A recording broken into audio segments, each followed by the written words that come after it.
institucionalizar os processos. Um dos processos talvez fosse interessante institucionalizar esse de revisão do DCT periódica, sei lá, com periodicidade de 5 anos.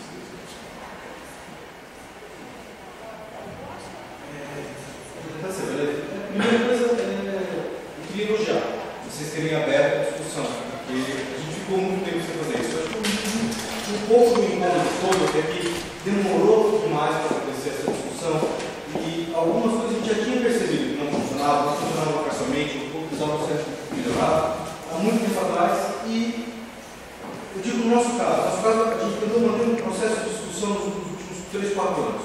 Então, não foi agora que nós terminamos, não foi agora que nós elaboramos as propostas, é um processo muito mais longo.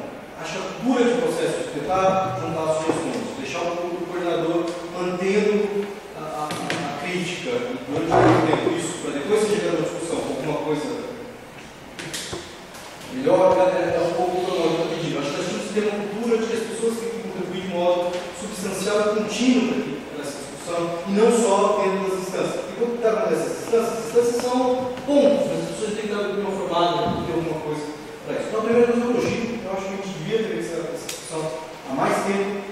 Eu não acho que a graduação tenha que ser formada todo ano, isso seria traumático demais. Tá? Eu acho que 3 anos seria um bom intervalo de tempo. Se tivesse 3 anos de estudado, isso é que eu conservo não para vocês. A outra coisa que a gente não falou, de leve, é o que o PCH vai fazer.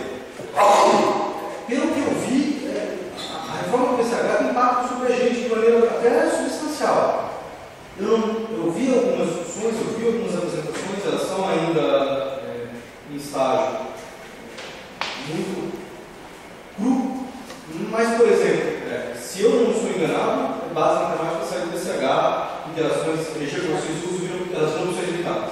A última versão que eu vi, não. Não, então cada dia tem uma versão nova.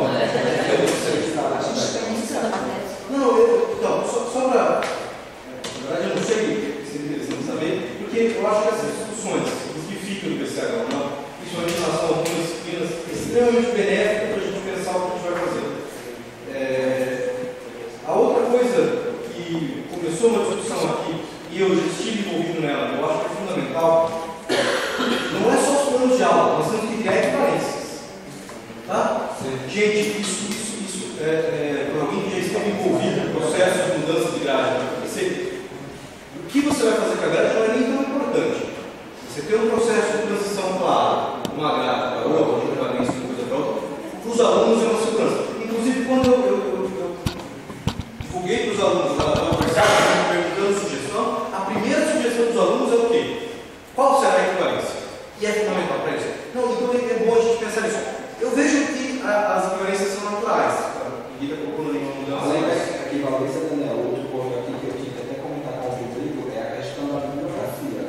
Que eu não sei se foi no episódio. Você começou a falar que teria uma mudança da bibliografia. E o perigo é esse, porque a recomendação que a gente vai dar na construção das leis obrigatórias e complementar é que a gente tenha a preocupação de utilizar o material bibliográfico comprado pela instituição.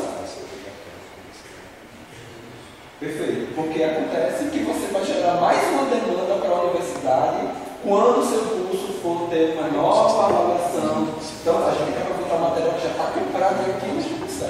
Se a gente pautar uma mudança total e plena da bibliografia básica complementar, é um custo adicional que a gente vai gerar nesse processo.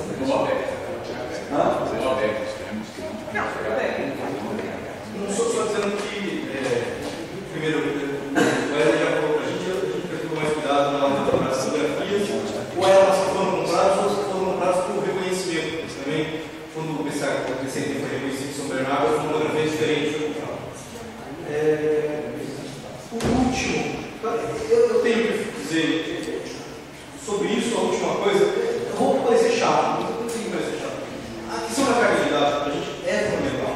Eu sei que é difícil para entender o quanto isso é fundamental para o grupo, não para mim, para o grupo, no sentido, nós temos que ser muito sérios nisso. Eu peço para as pessoas para lerem a nossa proposta, para verem o que a gente está falando. Em particular, em relação à base matemática, eu tenho uma opinião que talvez o SIU dê. Eu acho que não. A minha opinião é que fazer o SIU, o material do SIU que a gente vai fazer agora, é um passo importante, mas ainda insuficiente. O déficit que o aluno tem, eu quero dizer que, ao contrário do que alguns pessoas falam, nós medimos o déficit. Então, nós temos uma tese de estado aplicada, que mede o déficit de entrada aqui dentro, nós temos uma avaliação de novo agora, uma tese de estado de novo. Então, nós medimos o déficit, nível de letramento aqui dentro, foram inclusive funcionários da Prograde, que fizeram. Se a gente faz isso com eles, não aparece. Eu tenho. Outra coisa. Não. Nós não tivemos também outra coisa.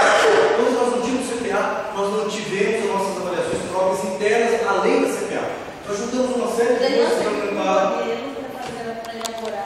a CPA. Não, eu tentei fazer até onde eu estava, não estou mais envolvido nisso, mapear dados, mapear dados. Nós juntamos também a opinião de todos os coordenadores de disciplina sobre cada instância que a disciplina foi dada. Você conseguiu, o que você conseguiu, o que você fez, o que você não fez, por que você fez, por que você não fez, guardamos isso. Tá? Nós fomos tentando, durante os últimos 3 anos, juntar a informação. Não é tudo. Eu briguei muito para que a gente tivesse um número de inteligência que não oferecer, um número de estatística, de inteligência, que fizesse, não é responsabilidade nem da coordenação do PCT, nem de um indivíduo só, uma responsabilidade institucional. Eu briguei muito porque está no CEP, sabe que eu briguei, para criar um número de inteligência, para mapear a correlação. Qual a correlação entre desempenho numa disciplina e progressão futura? Eu acho que tem, a gente tem que medir, tem que enxergar isso. Eu conheço o Unicamp, tem um amigo que fez o Unicamp. O quanto uma matéria é importante para o aluno conseguir se formar ou não, para dizer o desempenho acadêmico dentro da universidade. FUVIA é mais importante. Só cálculo 1, cálculo 1. Dito tudo isso, nós também fizemos uma coisa que eu vou dizer para vocês. Nós estamos dispostos a aumentar os créditos sem aumento do corpo docente. Nós arcamos com isso. Nós preferimos fazer com 4, não ter aumento do corpo docente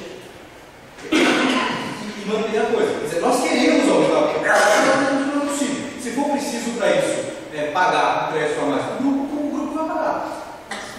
Só, não, mas isso é importante, porque é uma medida de crédito. Podemos, não pode. Não, já pode, porque na verdade não. A verdade é a ideia de distribuir os créditos equânimes não é feita. Nós temos realidade sempre maior, sempre não é problema. Tudo bem, deixa eu continuar, a gente vai ter outra. Você pode, o grupo pode encaminhar, porque eu acredito super no que vocês falaram. Vocês podem encaminhar um estudo elaborado como de vocês está pronto, e depois a gente vai ter uma reunião da proposta dele. Eu não vou defender a proposta dele. Eu não faço isso, então. Eu não vou passar por isso. Eu vou retirar a base matemática. Você está pensando nisso, a coordenação está pedindo. Eu posso perguntar se o grupo topa fazer isso. Sim. Eu sou o representante. Daniel, esse grupo não é representante. Eu sou o escolhido aqui aleatoriamente. Aleatoriamente, estou te perguntando. Você pode fazer nem que eu represente ninguém. Porque é muito constrangedor eu pegar e dividir isso. Certo, não vou fazer isso, não tenho competência. Oi? Eu não vou fazer isso. Eu queria uma proposta, entender do que seria pegar FUV do jeito que vocês acham que tem que ser, os excessos, colocando em bases matemáticas e conteúdos básicos. Continuamos com o problema do GNPR. Não, calma, um problema por vez.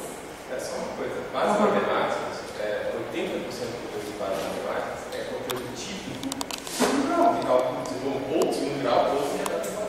Mas não é para ser, é isso que eu estou te falando. Então, porque só ele criou o curso, ele criou foi o objetivo a primeira versão